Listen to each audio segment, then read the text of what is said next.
اس video میں ہم جانیں گے دنیا کے نقشے پر عرب بالخصوص حجاز کہاں پایا جاتا ہے۔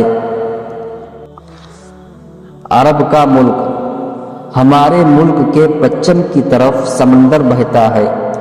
اس سمندر کے ایک کنارے پر ہندوستان اور دوسرے کنارے پر عرب کا ملک ہے۔ اس ملک عرب کا بڑا حصہ ریت اور پہاڑ ہے، بیچ کا حصہ تو بالکل بنجر اور غیر آباد ہے۔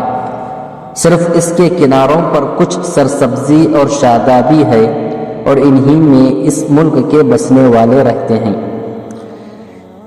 اس کے ایک طرف بحر ہند، دوسری طرف خلیج ایران کی کھاڑی، تیسری طرف بحر احمر لال سمندر ہے اور چوتھی طرف خشکی میں یہ عراق اور شام کے ملکوں سے ملا ہوا ہے۔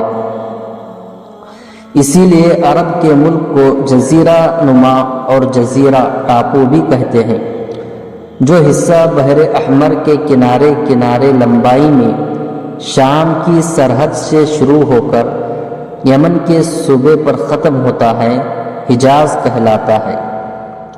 یمن کا صوبہ بحر احمر کے کنارے حجاز سے عدن کی کھاڑی تک پھیلا ہوا ہے اور یہ عرب کا سب سے ہرا بھرا علاقہ ہے۔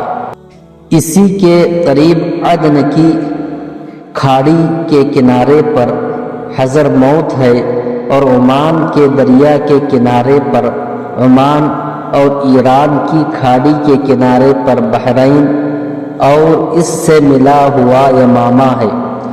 بیچ ملک سے عراق تک کا حصہ نجد کہلاتا ہے۔ حجاز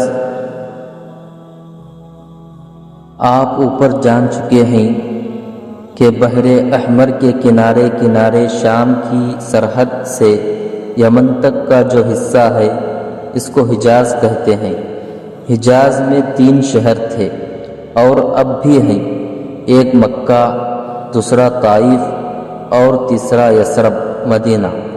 ہمارے پیغمبر صلی اللہ علیہ وسلم کا انہی 3 شہروں سے تعلق تھا۔